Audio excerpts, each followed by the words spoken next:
আমরা এই জন্য বলি এদেশের সবচেয়ে বেশি বাস্তবিক অর্থে সংখ্যালঘু যারা, তাদের মধ্যে হুজুর শ্রেণী অন্যতম। কারণ আপনার সবকিছু আছে, কোনো অসুবিধা নেই, কিন্তু দায়িত্বে থাকলে দেখবেন সমস্যা। আপনার টুপিতে থাকলে দেখবেন আপনি কোনো জায়গায় অ্যাক্সেস পাচ্ছেন না।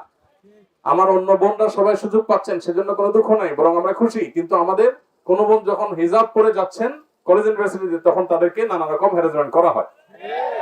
তাহলে এই দেশে প্রকৃত সংখ্যালঘু হলো দাড়ি টুপিওয়ালা, হেজাবরা, হেজাবধারী মানুষেরা এবং হুজুর শ্রেণীর মানুষেরা।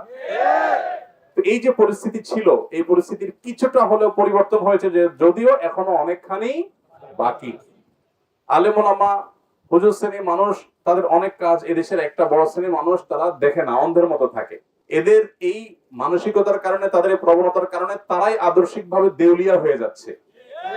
এরা যে আসলে নির্দিষ্ট এজেন্ডা বাস্তবায়ন করছে, এটা দিনের আলো মতো পরিষ্কার।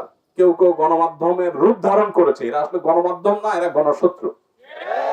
কারণ তারা আসলে জনগণের প্রকৃত রূপ তুলে ধরে না। তারা তাদের পছন্দ অনুযায়ী যেটুকু মানুষকে দেখাইলে তাদের স্বার্থ হাসিল হবে, তারা বিদেশি বিভিন্ন ফান্ড, বিভিন্ন এজেন্ডাধারীদের বিভিন্ন তহবিল যাদের কাছ থেকে নিয়েছে, সেটা হালাল করার জন্য যেটুকু দেখানো লাগে ততটুকু তারা দেখায়। কিন্তু আমাদের এতে কিছু আসে যায় না, আলহামদুলিল্লাহ। আমরা কে কি দেখাইলো, কে কি দেখাইলো না, এটাতে আমাদের কিছুই আসে যায় না। এদেশে কোনো বড় মাহফিল হলে সেখানে লক্ষ লক্ষ মানুষ স্বতঃস্ফূর্ত ভাবে অংশগ্রহণ করে, নিজের ঘাম শ্রম দিয়ে তারা খুঁটি গাড়ে, প্যান্ডেলে কাজ করে, আবার নিজের পকেটের টাকা দিয়ে ভাড়া দিয়ে আসে, ওয়াজ শুনে যাওয়ার সময় আবার খরচের টাকা দিয়ে চলে যায়। প্রকৃত স্বতঃস্ফূর্ত গণসমাবেশ বলতে যদি কিন্তু বোঝায় যে সে, তাহলে সেই প্রকৃত গণসমাবেশ হলো ওয়াজ মাহফিল গুলো।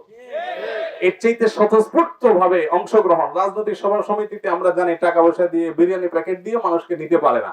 আর এখানে মানুষ নিজের গরজে আসে, নিজের খরচে আসে, নিজে কাজ করে আবার টাকা দিয়ে তারপরে চলে যায়। এরকম গণমানুষের প্রোগ্রাম গুলো আমরা অনেক মিডিয়াতে আলহামদুলিল্লাহ নিউজ হয়, কিন্তু এক শ্রেণী মিডিয়া আছে যারা আমরা দেখি যে এগুলোকে তারা দেখেই না মনে হয়। আমার কথা হলো, এটা একটা নিউজ কিনা যে এতগুলো মানুষ একত্র হয়েছে? এরা তো বাংলাদেশের মানুষ, এরা তো পাকিস্তানি না, এরা তো ইন্ডিয়ান না। অতএব এই মানুষগুলো একত্র হয়েছে, এটা তো একটা নিউজ। অতএব এই নিউজটা কেন উঠে আসছে না? একটা কনসার্ট হলে সেখানে সেটা নিউজটা খুব সুন্দর করে গুরুত্বের সাথে আপনি দেন, ঠিক আছে, ওটা একটা নিউজ সেই হিসেবে দিয়েছেন, কনসার্ট হয়েছে, এত মানুষ অংশগ্রহণ করেছে। বাট একটা মাহফিল হলে সেখানে যে দ্বিগুণ মানুষ হয়, সেটা নিউজ যে আসে না, তাহলে বুঝতে হবে যে এখানে পক্ষপাতমূলক দৃষ্টান্ত এখানে আমরা পাচ্ছি।